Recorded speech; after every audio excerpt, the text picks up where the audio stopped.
This is a film about rough terrain unicycling. Hello, I'm George Peck, and I'm going to show you the few basic skills and equipment you'll need for rough terrain unicycling. And then it's out on the road, so to speak, for a few rides close by. Why, you may ask, would anyone be interested in learning rough terrain unicycling? And what is rough terrain unicycling? By rough terrain, I mean any whole surface that isn't smooth, level, and wide. So rough terrain would be anything that isn't. That could mean steps, boxes, railroad tracks, rocks, curbs, slabs of tilted cement, mountains, snow and ice, dry creek and river beds. Just about anything that's not a gym floor probably qualifies as rough terrain. I got into unicycling 6 years ago because I read that it's good cross-training for shortboard windsurfing. I also knew that Stein Eriksen, a great downhill skier and now coach, advocated unicycling as a cross-training activity for his skiers. Pretty soon I was having more fun cycling than I was windsurfing, mainly because I could cycle nearly every day. And when I have the time, not when the wind happens to be blowing. My experience with windsurfing has been that if I leave it for a year or so and cycle in the interim, I don't gain any windsurfing skills, but I don't lose any either. The constant challenge of cycling keeps me in shape and keeps my learning edge fresh. In the 50 years I've been on this planet, I've done to varying degrees: downhill skiing, cross-country skiing, whitewater kayaking, ocean kayaking, mountain biking, mountain climbing, and shortboard windsurfing. Certainly rough terrain unicycling doesn't have the glamour and the speed of some of these sports, but it also doesn't have some other things that they have, like high entry costs, the risk of injury, the logistic hassles, or the confluence of rare meteorological phenomena. You can cycle inside or outside, from your car or house. You can cycle winter or summer, rain or snow, mountains or beach, forest or city. You can unicycle virtually anywhere you have flotation, traction, and room to maneuver. Equipment costs are relatively low. An entry-level cycle will cost less than $150. Protective gear about another $50. This will get you started. Eventually you'll want to beef up the stock cycle, but more on that later. Maintenance is minimal. There are no chains, gears, cables, sails, lines, or car racks to deal with. Just throw the cycle behind the seat and off you go. If you're flying, break the cycle down and put it in a box. I never leave town without it, literally. No matter where I'm going, flying or driving, I take the cycle with me, and I always cycle wherever I go. It's a go anywhere, do anything machine. So why unicycle? Because it's fun. It provides an endless variety of challenge. It's adaptable to virtually any terrain, season, or weather. It's a good workout. It's good cross-training for other balance sports, and it's relatively entry-free. Overall, I would say that rough terrain unicycling is a cross between mountain climbing and bronc riding. There are short, intense moves of inches that may take days and days to work out, and there are 100 yards of beach cobble that will turn you every which way but loose. So let's turn now to the basic skills and equipment you will need to get started to enjoy and explore rough terrain unicycling. Basic rough terrain skills are riding standing up, hopping, rolling over obstacles, jumping, and wheel walking. In rough terrain, you will ride standing up over the saddle most of the time. Ride with one or no hands on the saddle. With the hand on the saddle pulling up and legs cranking down, tremendous torque can be exerted at the wheel. This technique can be used to negotiate hills, both up and down. Hopping is a very useful technique and one used frequently in getting over terrain without rolling. Your butt is over the saddle, hold the saddle with the hand or just with the legs. A 12-inch hop is max for me and the seat height I prefer. 10 inches is about max for me hands-off hopping. Whoops, well, some days are like that. Hands-off hopping is very useful because you can ad-lib a hop in there so quickly you'll be making save after save with this technique once it's yours. Rolling over obstacles is the most elegant way to get over small things, and the most noble way to roll is hands off the saddle. But you can roll standing up or sitting down, hands on or hands off. Jumping is a powerful technique that will open up lots of new territory. The rider is off the saddle and can compress right to the wheel going up or coming down. I'm up to 27 inches right now and will probably peak at 30 inches. A good jumper should be able to clear 50 to 60 inches. Wheel walking is a good technique and exercise for soft or steep terrain. This is because wheel walking provides a lower effective gear ratio than pedaling, and it makes the going more interesting when it's too easy to pedal. Related and useful skills are squats, squat riding, one-foot riding, and balancing in place. Squats are just deep knee bends on a cycle. Put your butt right down on the wheel, and it's good training and limber up for jumping. Squat riding is a real quad burner. Put a couple of 100 feet in at the beginning of a ride to get the blood moving. One-foot riding sensitizes the rider to the dead spot in the crank throw. At the pedal vertical position, there is very little torque available. A rider must learn to scooch through this position with deft weight shifts. One-foot ride whenever possible and learn both sides. Balancing in place is very useful technique. In rock and crud where you need a second or so to collect your balance, select a route and go for it. Also deer gear for jumping, since you need to carefully appraise matters before launching those tender body parts at rocks and logs and such. Protective equipment is vital to fun and injury-free riding. Gloves with palm pads are required. Always, always, always. Make the palm pad either as just a square palm insert or for the whole hand. To make an insert, lay the glove over a 3/8 foam pad, draw the outline and cut it out. Wrap it with athletic tape to make it stay in and feel better. If you're worried about fingertip protection, insert fingertip splints available at some drugstores. Elbow pads are required for rock and ice. Knee pads are mandatory for jumping. These pads are not truly adequate, but are the best of what is available. A back pad is always nice. This is a windsurf mask protector, but anything will do. A starter pad can be as simple as newspaper rolled up and taped or stuffed into a nylon bag. For big rock, I use a mask pad beefed up with a kitty litter pan bottom and another layer of foam. Shoes should be light, flexible, ankle high, and with some armoring in the toe. They must have a heel. These high-techs are just about right. Notice the wear on the ankle cuff, but for the shoe this would be coming out of my ankle. Choose a platform pedal as wide as possible. Since you'll be standing on the pedals most of the time, a broad pedal provides more comfort and control. Bear traps are too fragile and too hard on shoes. They'll wear out a shoe in 60 to 100 hours by cutting through at the arch. Use them only when necessary. These Shimano or Graphex platforms don't clean as well in snow and mud, but are good overall. They last well and don't wear out shoes as quickly. These seats are all covered with nylon-backed vinyl. This is a material commonly used in boat canopies. It is extremely tough, and even though you can't get it on a saddle shape without wrinkles, the wrinkles don't seem to matter.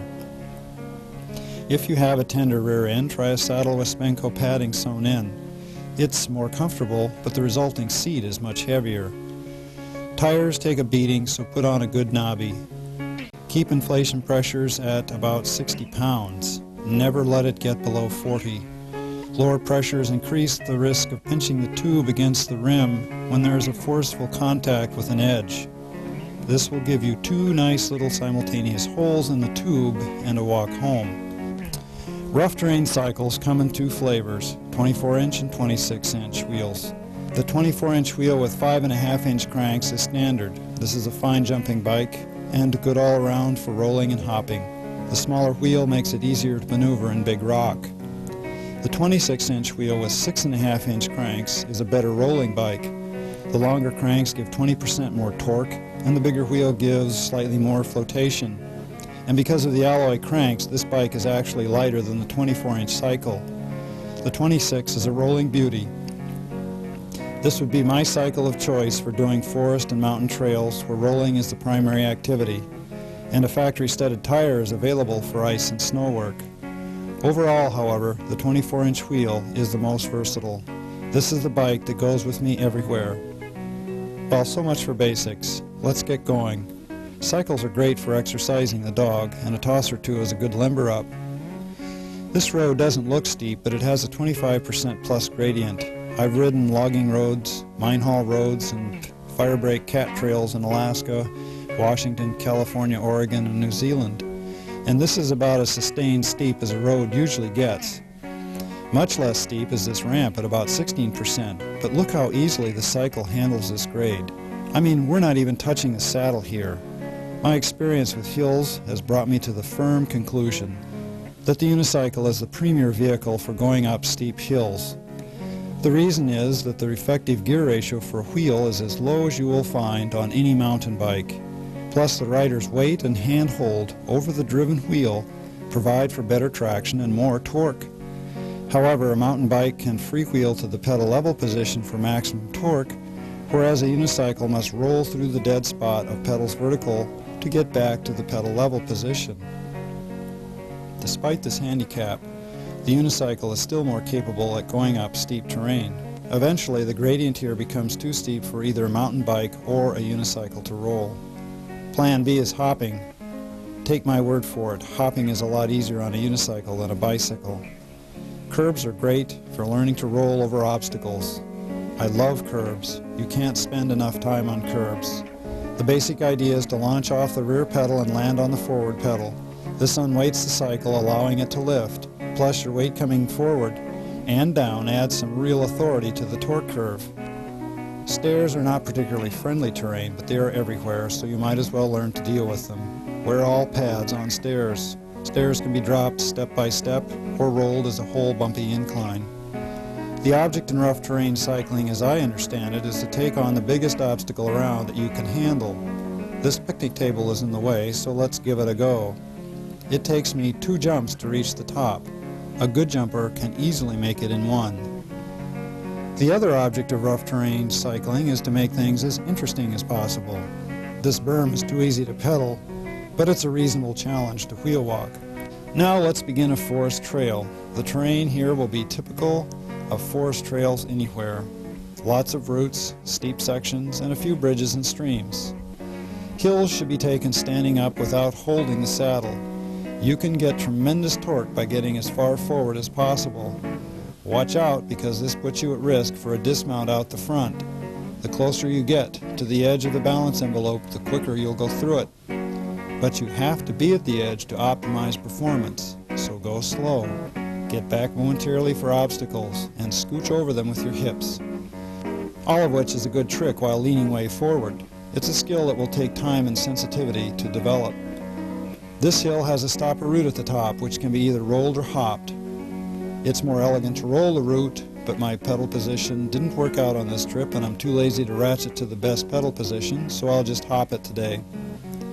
When a hill is too steep for hands-off rolling, it's time to grab the saddle and start reefing. You can get so much torque reefing, it's easy to break a wheel loose.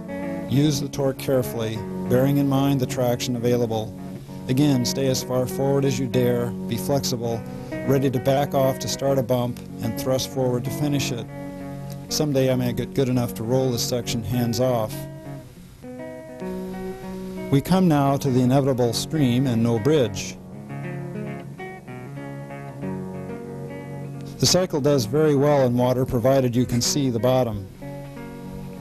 I have been in water to the top of the wheel, but generally avoid water above the bearings unless you like lots of maintenance.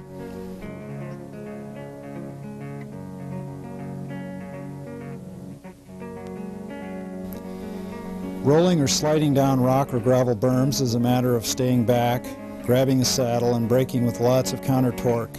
In soft terrain such as sand or snow, turn the cycle down the slope like a snowboarder would carve turns.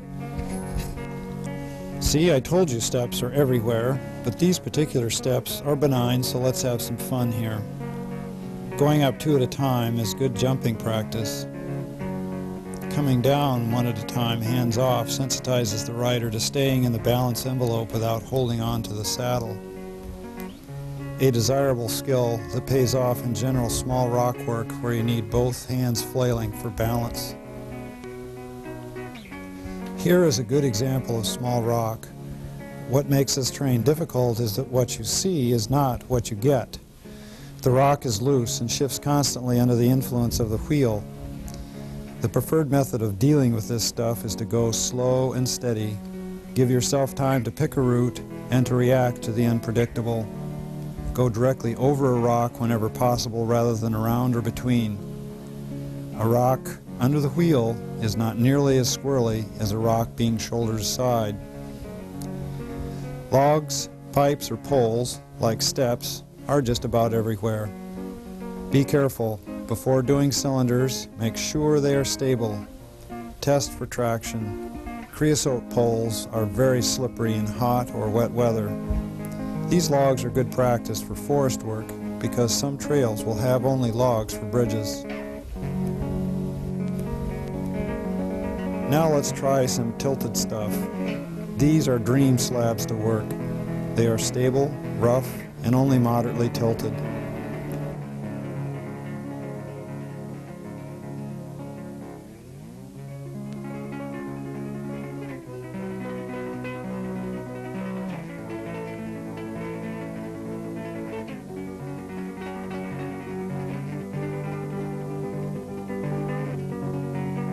Route selection is still important, however. Balancing in place and hopping are the component skills. The only limit to what can be done in this type of terrain is adequate tire friction and room for the slope side pedal. A dedicated rider with good skills could do some serious rock work. Whole mountains would seem to be possible.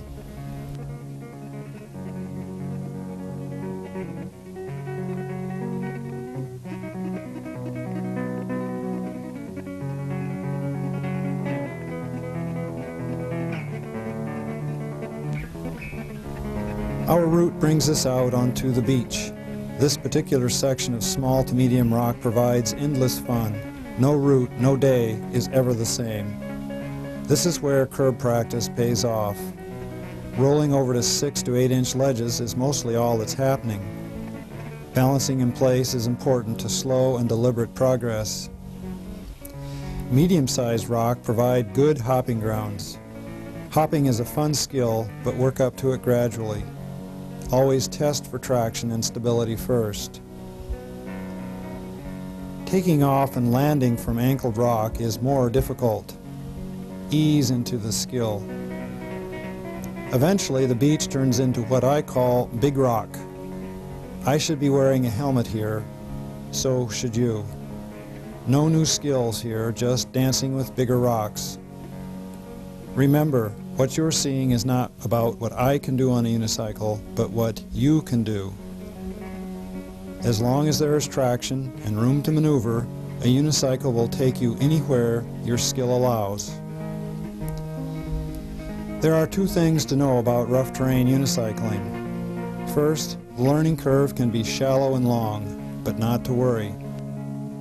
Joy in unicycling comes from the daily exercise and mental and physical challenges it provides. The improvement achieved on any particular day or plateau is less important than just doing it. Second, cycling is a grabber sport. Once you get into it, it won't let you go. Cycling gives you a chance to get outdoors virtually anywhere, anytime, get a workout, and meet a host of challenges. Like rock climbing, cycling doesn't always require a big chunk of territory to be interesting. But the cycle is no slouch at putting 10 to 15 miles a day on a forest or mountain trail. And it is compact enough to give you a good workout indoors.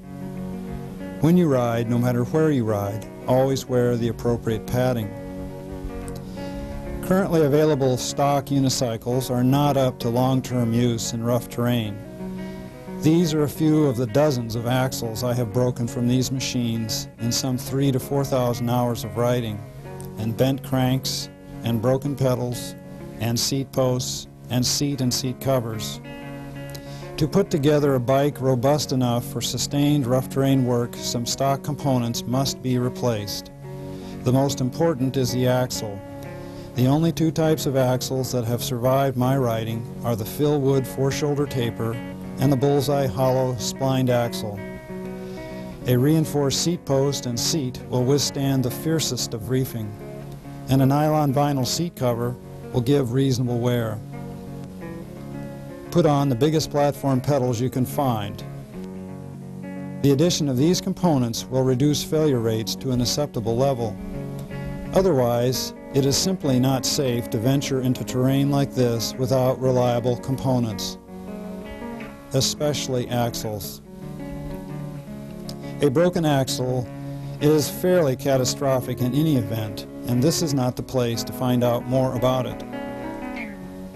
As your ability to extract more and more torque from the cycle increases, so will your ability to fatigue a stock axle to failure. Steep downhills, hopping, and small to medium rock work will cause stock axle failure in 100 to 200 hours. Count on it. So after you've burned out your stock axle in mild terrain, replace it with a Philwood or bullseye axle or equivalent. Now it's okay to burn out a stock axle or two, but it's not okay to burn out yourself. Just remember that some people learn cycling skills very rapidly, and some people learn cycling skills very slowly. Even though I would classify myself more to the slow group, it hasn't diminished my enjoyment of the sport one bit. Don't let the apparent difficulty or lack of natural aptitude deter you. Get a cycle and get on it. Wear your pads and enjoy.